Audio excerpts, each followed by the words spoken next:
সবাইকে। তোমরা সবাই কেমন আছো? আশা করি তোমরা সবাই ভালো আছো আর আমিও খুব ভালো আছি। একেবারে ঘর থেকে গোলাপ নিয়ে বেরিয়ে গেছি আমি আর মা। কারণ কিনা আজকে আমি আমার স্বপ্নের মানুষটাকে সামনে থেকে দেখতে যাচ্ছি। নিশ্চয়ই তোমরা একটুখানি অবাক হচ্ছ, তো ভিডিওটা দেখতে থাকো, বুঝতে পেরে যাবে। স্কিপ না করে এন্ড অবধি দেখবে ভিডিওটা, ওকে? তো তারপরে দেখো মা, আমি আর ভাইপো মিলে যাচ্ছি। আর আমরা জানো তো ঘর থেকে না অনেক তাড়াতাড়ি বেরিয়ে গেছিলাম, কারণ কিনা সামনে থেকে দেখবো তার জন্য। এই রোদের মধ্যেও দেবকে দেখতে যাচ্ছি, কিন্তু দেবকে যদি দেখতে না পাই আর এই গোলাপটা যদি না দিতে পারি তো খুব কিছু বলার নেই। আশা করি তোমরা সবাই বুঝে গেছো কাকে দেখতে আমরা এত জলদি জলদি রেডি হয়ে যাচ্ছি। সুপারস্টার দেব আসছে আমাদের এখানে। আমরা যখন গেছি তখন কিন্তু এত লোকও হয়নি, এখনও অনেকে আসেনি। তো আমরা দেবকে দেখবার জন্য একটু জলদিই চলে গেছিলাম। টাইম দিয়েছিল 12:30, তো আমরা 12:20-25-এর মধ্যে পৌঁছে গেছিলাম, কারণ কিন্তু সামনে থেকে দেখবার জন্য। কিন্তু দেখি তখনও অনেকে আসেনি। তো আমরা দাঁড়িয়ে দাঁড়িয়ে ওয়েট করছিলাম, খালি বারবার উঁকি মেরে দেখছিলাম যে এসছে কি না এসছে। দেখো, আর একটা গাড়ি এলেই সবাই একবারে হামলে পড়ছে যে দেব আসছে কিনা, দেব আসছে কিনা। তো একটা আলাদাই রকম ফিলিংস হচ্ছিল। আর ফার্স্ট টাইম দেখবো সামনে থেকে, মানে এই ফিলিংসটা যে দেখবে সামনে থেকে প্রথমবার, মানে তারই হবে, বলে বোঝানো যাবে না। তো দেখো আস্তে আস্তে এদিকে দেখো ভিড় কিন্তু বেড়ে যাচ্ছে, কারণ কিনা এবারে একটুখানি টাইমটাও হচ্ছে। আর স্বপ্নের মানুষকে সামনে থেকে দেখার মজাটাই একটা আলাদা রকম। তো তোমাদের সাথে ছোট্ট একটা গল্প শেয়ার করি আমি।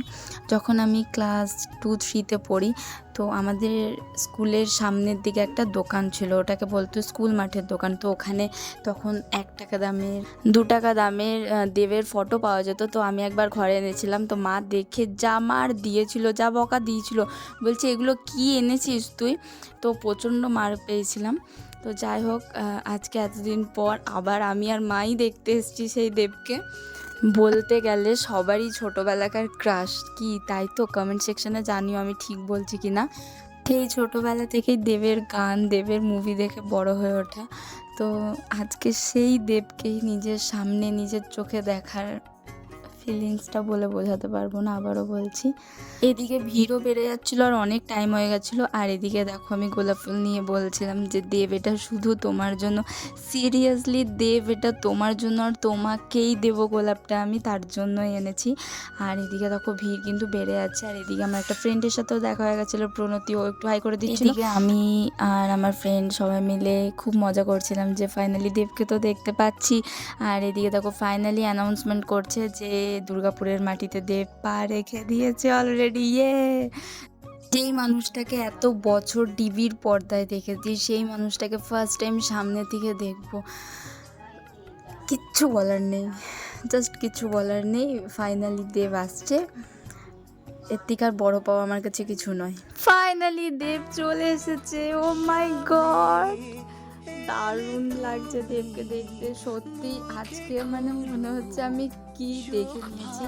সিরিয়াসলি দারুণ ফিলিংস হয়েছে। দেব, থ্যাংক ইউ সো মাচ আমাদের এখানে এসে সবার সাথে দেখা করবার জন্য।